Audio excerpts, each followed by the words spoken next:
안녕하세요. 뉴스반장입니다. 윤석열 대통령이 국세청장에 김창기 전 부산지방국세청장을 지명하는 등 오늘 21명의 차관 청장급 인사를 단행했습니다. 윤석열 정부 초대 법무부 차관에는 한동훈 법무부 장관 후보자보다 사법연수원 기수가 한 기수 높은 이노공 전 서울중앙지검 4차장이 임명됐고, 법제처장에는 이완규 전 인천지검 부천지청장이 임명됐습니다. 인사혁신처장에는 김승호 전 인사혁신처 차장, 장관급인 보훈처장에는 박민식 전 국회의원이 각각 임명됐습니다. 누구의 눈치도 보지 않습니다. 어쩌면 이토록 뻔뻔스러울 수 있을까 싶은데요. 묻지도 따지지도 않고 자기 멋대로 밀어붙이기식 인사를 단행하고 있는 윤석열 대통령. 이럴 줄은 알았지만 상황이 매우 심각합니다. 모든 인사가 다 자신의 측근, 검찰 인사로 다 채워졌는데요. 각 부처 장관을 시작으로 대통령 비서실, 그리고 각 처장, 차장, 여기에 청장까지 모두 보훈 인사, 측근 인사, 검찰 인사가 이어지고 있습니다. 아무런 전문성도 능력도 없는 이들이 과연 제대로 일을 수행할 수 있을지 걱정과 우려가 쏟아지고 있는데요. 마치 병정놀이, 땅 따먹기 하듯 대한민국 주요 요직을 검찰로 채워가고 있습니다. 윤석열 대통령이 40년 친구이자 자신의 법률 대리인이었던 이완규 변호사를 법제처장에 임명했는데요. 40년 지기의 두 번째 등장인데 50년 지기도 한 명 있었죠. 인사가 만사인데 이건 정말 아니지 않습니까? 이어 보훈처장에는 당선인 특보를 지낸 검사 출신 박민식 전 의원을 임명했습니다. 그는 지난 4월 20일 MBC 라디오 김종배의 시선집중과의 인터뷰에서 차라리 국회 입법권을 완전히 박탈해야 한다는 망언에 논란이 됐던 인물인데요. 검사 출신이 민주주의의 기본인 삼권 분립마저 부정하는 망언을 서슴지 않았습니다. 아시다시피 국회의 입법권이라는 것도 헌법 아래에 있는 것입니다. 예. 쿠데타라고 우리가 보통 하면 뭡니까 이게? 쿠데타는 헌법과 법률 무시하고 과거에 총칼로 자신들 이익을 위해서 권력 빼앗는 것이지 않습니까? 네네. 그런데 마찬가지로 지금 돌아가는 상황을 보면 국회 172석 절대 다수 의석을 등에 업고서 국민들 의견은 아랑곳하지 않고 오로지 자신들의 이익을 위해서 뭔가 헌법의 정한 내용을 깡그리 무시하고 예. 법을 마음대로 만든다. 법을 마음대로 만든다는 것은 총칼로 쿠데타하는 것과 똑같은 거예요. 그게 바로 입법 독재고 입법권 남용이고 입법 쿠데타죠. 한간에 이런 말이 있습니다. 제가 한마디만 더 붙이면은 검찰 수사권 완전 박탈, 검수완박 지금 이것 때문에 문제가 되는데 그런 말도 안 되는 법을 만드는 국회라고 하면 차라리 국회의 입법권을 완전 박탈시키라는 것이 국민의 목소리입니다. 이러니 측근 인사, 보훈 인사 논란이 또 불거질 수밖에 없는 거죠. 윤석열 대통령은 검찰청장 재직 시절 판사 사찰 문건 작성 의혹과 검언유착 의혹이 감찰을 방해해 법무부로부터 징계를 받았는데요. 1심 법원도 징계가 정당하다고 판결했는데 이때 윤 대통령의 법률 대리인은 이번 법제처장에 임명된 서울대법대와 사법연수원 동기인 40년 지기 이완규 변호사였습니다. 윤 대통령의 장모 사건도 변호했던 이완규 변호사가 법제처장에 임명된 건데요. 대체 뭐 하자는 건지 정말 이래도 되는 건지 따져 묻고 싶습니다.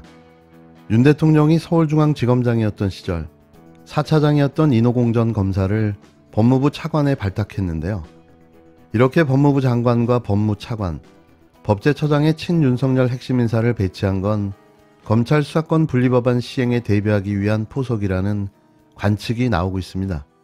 법제처장이 검찰 수사권 분리법안에 대한 유권 해석을 통해 수사 범위를 확장하고 법무장관과 차관은 대통령 시행령에 이를 반영한 뒤 검찰을 통해 실행할 수 있다는 설명인데요.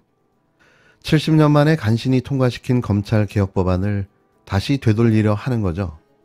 윤 대통령은 한동훈 법무부 장관 후보자에 대한 인사청문 보고서를 다음 주 월요일까지 재송부해달라고 국회에 요청하면서 사실상 임명 강행 수순에 들어갔는데요. 민주당은 한동훈 후보자와 대통령실의 검찰 출신 비서관들이 실권을 장악하는 검찰공화국이 완성됐다고 비판했습니다. 윤석열 정부 첫 내각의 불공정, 몰상식 인사 대참사에 이어 이번에는 대통령 비서실 인선의 민낯이 드러나고 있습니다. 김성애 종교다문화 비서관은 동성애 혐오, 위안부 피해자 비하 발언 등으로 전 국민의 공분이 매우 큽니다. 윤재순 총무비서관은 검찰 재직 시절 성비위로 2차례 감찰과 징계 처분을 받아 대통령이 모를 리 없는데도 핵심 보직에 앉혔습니다.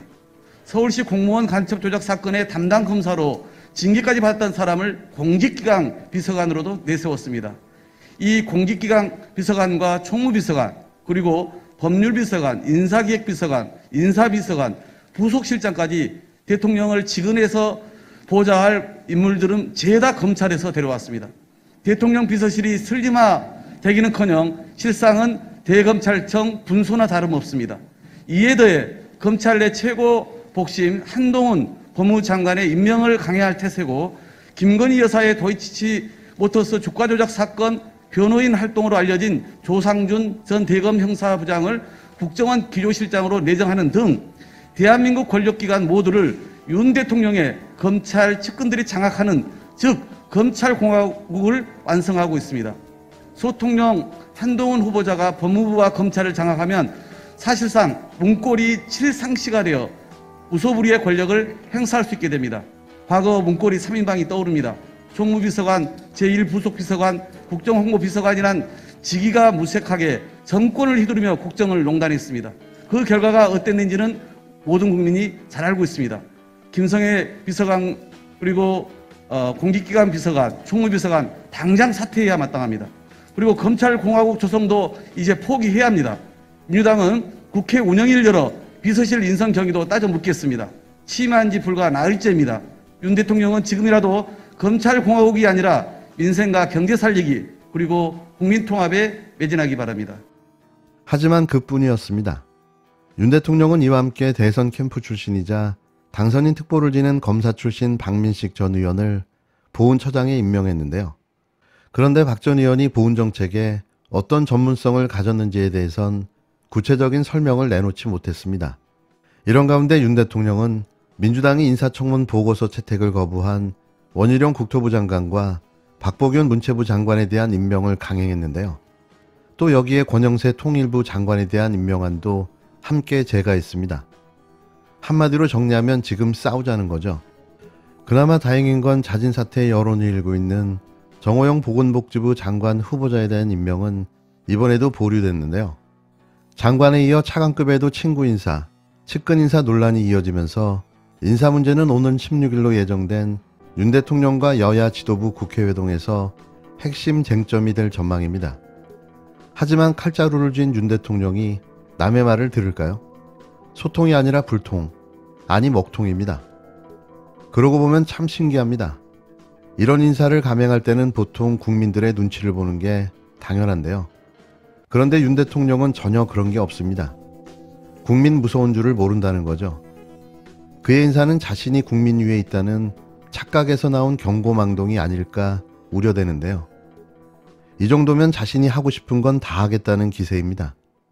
참 후한무치하다는 말밖에는 할 말이 없는데요. 출범 4일차, 무대뽀 밀어붙이기, 역대급 인사는 계속되고 있습니다. 윤석열 정부의 인사를 보면 이미 답은 나와 있습니다.